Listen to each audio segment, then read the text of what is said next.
time to look back at a name we haven't talked about in a while. Marc Bergevin. Remember when he was general manager of this team? Remember when he was a general manager of the Montreal Canadiens? And now he gets to hang out in sunny LA with his job. But it's time to, yes, exactly. It's time to look back at some of the stuff that he's done during his tenure. I would love all three of you to name me a best move. It could be a trade, it could be a free agent signing, a contract extension, anything, and a worse move that he's done throughout his tenure as Montreal Canadiens GM. Stu, I'm going to start with you. Well, my best and worst are sort of interlocked in a way. Okay. The Max Pacioretty trade, he painted himself into a corner with that one. Remember, it got ugly, and it was he wanted to stay, he didn't want to stay. It was a he said type of thing. And then I remember being at the golf tournament the morning when the trade was announced. And when you look back, I mean, he painted himself into a corner. And for Pacioretty, you got Nick Suzuki, who's going to be a star in this league, I think. You got Thomas Tatar, who played really well here for a couple of years, and a second-round pick. It was an impressive what he got after painting himself into a corner.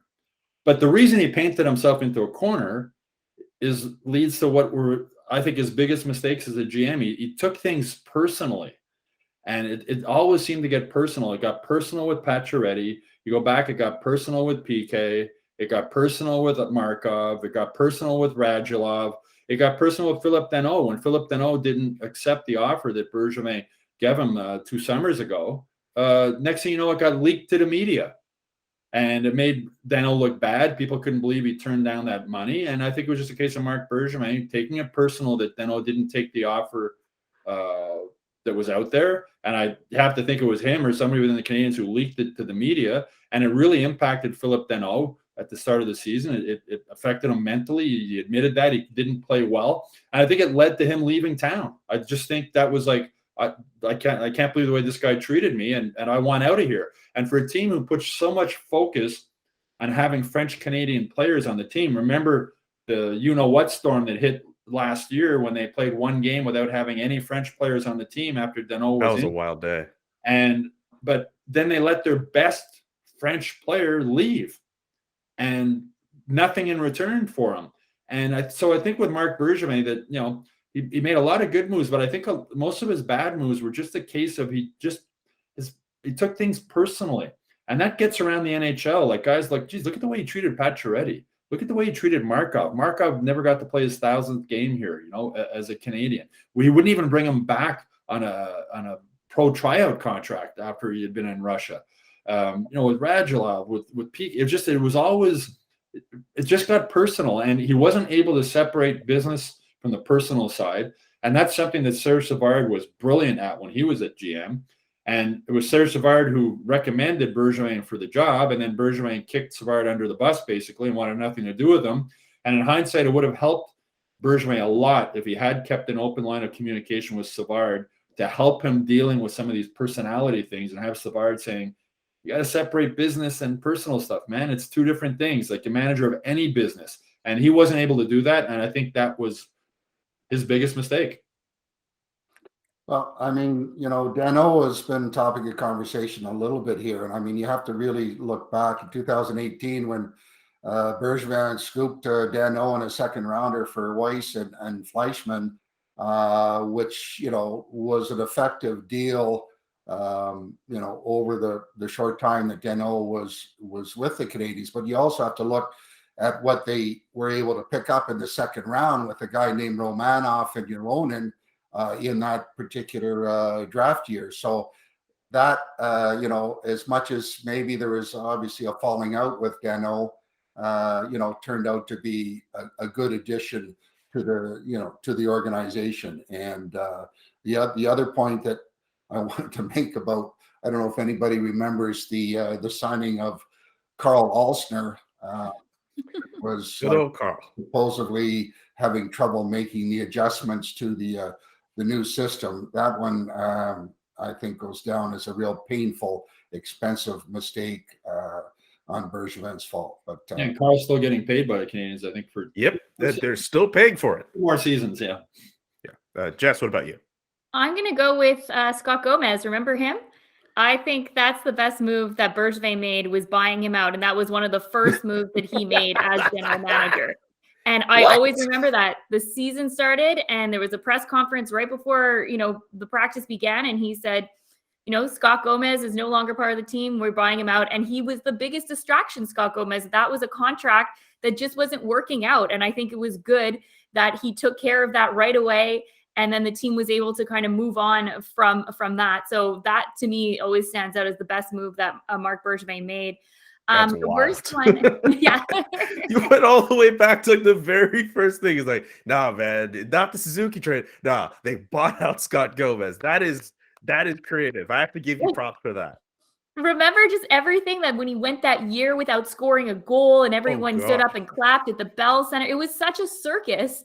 And it was taken care of. And I thought that was going to be the general manager that Marc Bergevin was going to be, is not have any of these distractions, but it didn't turn out to be that way. The one with me is Radulov. He was a player that came here and loved his time here, became a fan favorite, made people want to go to the game because of the way he was playing.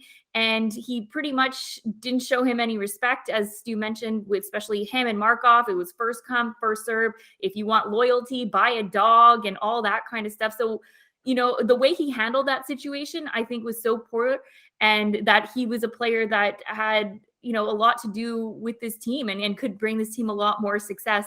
So for me, that's the thing. I'm wondering if people watching are wondering why we didn't bring up the PK and Shea Weber trade that he made there.